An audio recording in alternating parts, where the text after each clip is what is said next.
السلام علیکم دوستو، آپ دیکھ رہے ہیں اپنا favourite YouTube channel mister history میں کشمیر چیپٹر کی فردر ایپیسوڈ چل رہی ہیں اور ان میں این ٹی ایس اور پی ایس سی کے سلیبس کے مطابق ہم ویڈیوز بنا رہے ہیں۔ این ٹی ایس اور پی ایس سی کے سلیبس کے مطابق آج کا جو ہمارا ٹاپک ہے اس میں ریاست جموں کشمیر میں چلنے والی سیاسی اور فلائی تنظیمیں جو 1947 سے قبل ریاست جموں کشمیر میں موجود تھی یا بنائی گئی، ان کے متعلق ہم آپ کو مختصر آپ کو اس کی ڈیٹیل دیں گے۔ ریاست جموں کشمیر میں 1892 میں انجمن اسلامیہ جموں ایک تنظیم بنی۔ ریاست جموں کشمیر کے مسلمانوں کی سیاسی، معاشی، تعلیمی اور معاشرتی پسماندگی کو دور کرنے کے لیے جموں کے مسلمانوں نے 1892 کو انجمن اسلامیہ جموں کی داغ بیل ڈالی۔ انجمن نے مسلمانوں کے تعلیمی، معاشرتی اور مذہبی مسائل کو حکومت تک پہنچانے اور انہیں حل کرانے کا بیڑا اٹھایا۔ ویورز، اس طریقے سے ہم آگے چل رہے ہیں تو سب سے پہلے اگر ابھی تک آپ نے ہمارا چینل سبسکرائب نہیں کیا تو ہمارا چینل سبسکرائب کر لیں، ویڈیو کو دوسرے لوگوں تک شیئر کریں، لائک کریں تاکہ سب تک یہ ویڈیو پہنچ سکے اور سارے اپنے این ٹی ایس اور پی ایس سی کے ایگزامینیشنز کے لیے نوٹس تیار کر سکیں۔ ویورز، اس کے بعد ہم آگے چلتے ہیں۔ 1896 میں انجمن کشمیری مسلمانان لاہور کے نام سے ایک آرگنائزیشن بنی۔ لاہور میں آباد کشمیری نسل مسلمانوں نے پنجاب بھر میں آباد کشمیریوں میں یکجہتی پیدا کرنے اور ان کی اصلاح و احوال کے لیے فروری 1896 کو انجمن کشمیری مسلمانان لاہور کی بنیاد رکھی۔ اس تنظیم کے پہلے صدر میاں کریم بخش رئیس اعظم لاہور اور سیکرٹری جنرل علامہ اقبال تھے۔ اس کے بعد 1897 میں انجمن نصرت الاسلام وادی کشمیر کی ممتاز مذہبی شخصیت میر وائز رسول شاہ نے 1897 کو ایک تنظیم انجمن نصرت الاسلام کی بنیاد رکھی۔ انجمن کے قیام کا واحد مقصد وادی کے مسلمانوں کو زیور تعلیم سے آراستہ کرنا تھا۔ اس کے بعد 1908 میں آل انڈیا مسلم کشمیری کانفرنس، یہ مسلم کانفرنس نہیں ہے، یہ آل انڈیا مسلم کشمیری کانفرنس، آل انڈیا مسلم کشمیری کانفرنس 1908 میں لاہور میں کشمیری اور نسل مسلمانوں نے قائم کی۔ اس کی تشکیل میں علامہ اقبال، منشی محمد دین فوق اور بابو حیدر خان نے بنیادی کردار ادا کیا۔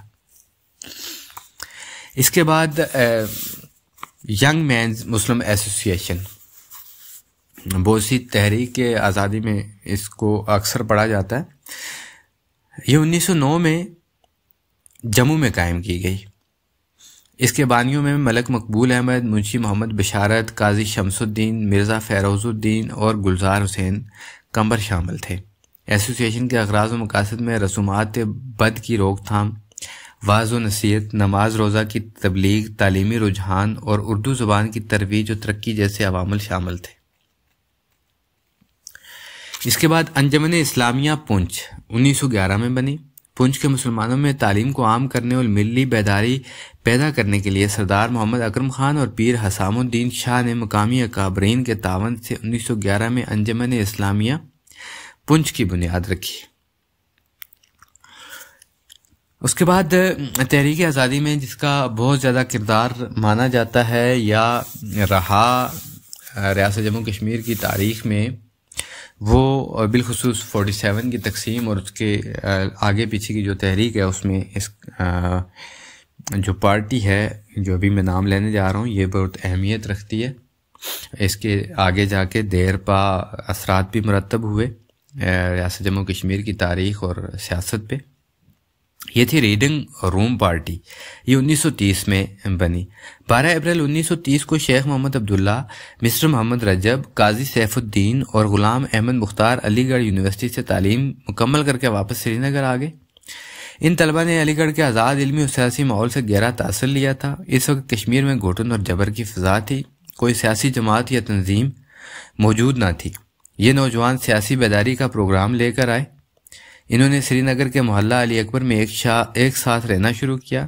ان نوجوانوں نے اعلیٰ ملازمتوں کے حصول کی کوشش کی، لیکن جب انہیں ملازمت نہ مل سکی تو انہوں نے ایک پروگرام طے کیا اور 9 مئی 1930 کو سیٹھ محمد اسماعیل زینہ قتل کے ایک کمرے میں دارالمطالعہ کھول لیا۔ کچھ عرصہ بعد اس ریڈنگ روم کو منظم کرنے کے لیے ایک کمیٹی بنائی گئی جس کے صدر مسٹر محمد رجب اور سیکرٹری جنرل شیخ محمد عبداللہ منتخب ہوئے، اور کچھ عرصہ کے بعد ریڈنگ روم کے جو ممبران تھے انہیں ریڈنگ روم پارٹی کے نام سے پکارا جانے لگا۔ اس کے ساتھ آگے آل انڈیا کشمیر کمیٹی یہ 1931 کو قائم ہوئی۔ 25 جولائی 1931 کو شملہ میں نواب ذوالفقار علی کی کوٹھی میں ایک اجلاس ہوا جس میں علامہ اقبال، مرزا بشیر الدین محمود، خواجہ حسن نظامی، نواب ذوالفقار علی خان، نواب ابراہیم، شیخ رحیم بخش، سید محسن شاہ، مولانا اسماعیل غزنوی، مولوی نور الحق اور مولانا سید حبیب شاہ نے شرکت کی۔ مولانا میرک شاہ اور اللہ رکھا ساغر نے ریاست جموں کشمیر کے مسلمانوں کی نمائندگی کی۔ اجلاس میں مسلمانان کشمیر کو سیاسی، اخلاقی اور مالی امداد باہم پہنچانے کے لیے ایک تنظیم آل انڈیا کشمیر کمیٹی قائم کی گئی۔ اس کے بعد آل جموں کشمیر مسلم کانفرنس جس کے موجودہ صدر سردار عتیق صاحب ہیں، یہ 1932 میں ریاستی مسلمانوں کو ایک منظم اور مربوط سیاسی پلیٹ فارم مہیا کرنے کے لیے شیخ محمد عبداللہ نے 4 جون 1932 کو رہائی کے فوراً بعد مسلم زعماء سے صلاح مشورہ کیا۔ سب نے سیاسی جماعت کے قیام کی تائید کی۔ شیخ عبداللہ لاہور آئے، یہاں علامہ اقبال، سید محسن شاہ، میاں امیر الدین، شیخ صادق حسن اور مرزا بشیر الدین محمود سے ملاقات کی۔ ان بزرگوں نے بھی سیاسی جماعت کے قیام پر زور دیا۔ قادیانی زعماء نے بطور خاص شیخ محمد عبداللہ کو ہر ممکنہ مالی و سیاسی حمایت کا یقین دلایا اور انہیں ریاست جموں کشمیر میں ایک سیاسی جماعت کے قیام کے لیے آمادہ کیا۔ یوں 14، 15 اور 16 اکتوبر کو پتھر مسجد میں پولیٹیکل کانفرنس کا انعقاد ہوا اور اس کانفرنس میں ریاست جموں کشمیر میں مسلم کانفرنس، آل جموں کشمیر مسلم کانفرنس کے نام سے جماعت کو لانچ کر دیا گیا۔ اس کے بعد آزاد پارٹی مسلم کانفرنس 1933 میں ریاست جموں کشمیر میں مسلمانوں کی سیاسی جدوجہد شروع ہوتے ہی وادی کشمیر کی 2 اہم شخصیات شیخ محمد عبداللہ اور میر وائز مولانا یوسف شاہ میں اختلافات پیدا ہو گئے۔ شیخ عبداللہ کو بحیثیت لیڈر میر وائز نے متعارف کروایا تھا، لیکن جب اس کی مقبولیت بڑھنے لگی تو میر وائز کو اپنا خاندانی اثر و رسوخ اور مذہبی بالادستی خطرے میں نظر آئی۔ سیاست اور رقابت کے ان جذبات نے شیر بکرا لڑائی کی شکل اختیار کر لی۔ انہوں نے مسلم کانفرنس سے علیحدگی اختیار کر لی اور آزاد پارٹی مسلم کانفرنس کے نام سے ایک الگ سے جماعت بنا لی۔ اس کے بعد نیشنل کانفرنس مسلم کانفرنس کا 6واں سالانہ اجلاس 25، 26، 27 مارچ 1938 کو جموں کے مقام پر شیخ محمد عبداللہ کی زیر صدارت منعقد ہوا۔ ریاست کے طول و عرض سے بے شمار لوگ شریک ہوئے۔ ذمہ دار نظام حکومت کے مطالبے کو ہر مقرر نے دہرایا اور عزم کیا کہ ریاست کشمیر کے مسلمان، ہندو، سکھ، عیسائی، بدھ اور ہریجن سب مل کر اپنے حقوق کے لیے جدوجہد کریں گے۔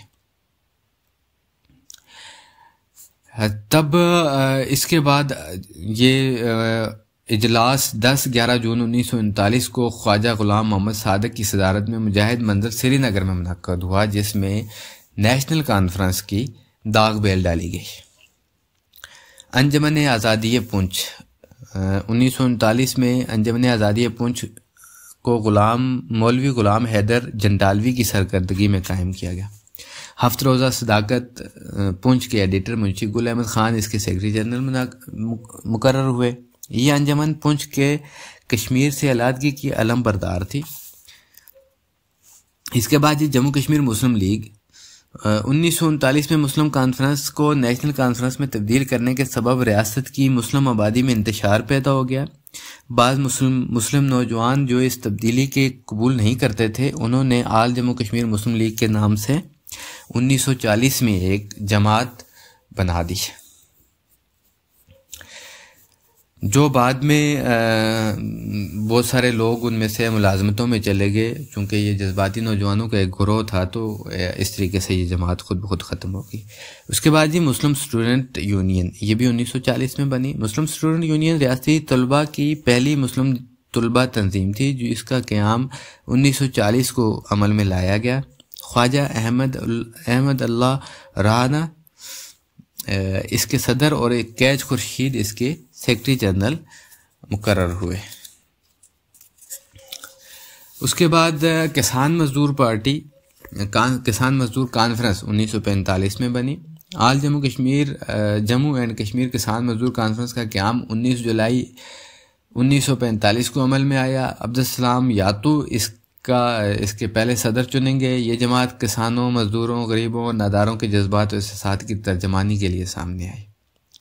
اس کے بعد آل جموں کشمیر گوجر جاٹ کانفرنس، خطہ پونچھ سے تعلق رکھنے والے ایک سرکردہ زمیندار چودھری غلام حسین لسانوی نے 1931 میں مسلم گوجر جاٹ پونچھ کے نام سے ایک سیاسی سماجی تنظیم قائم کی۔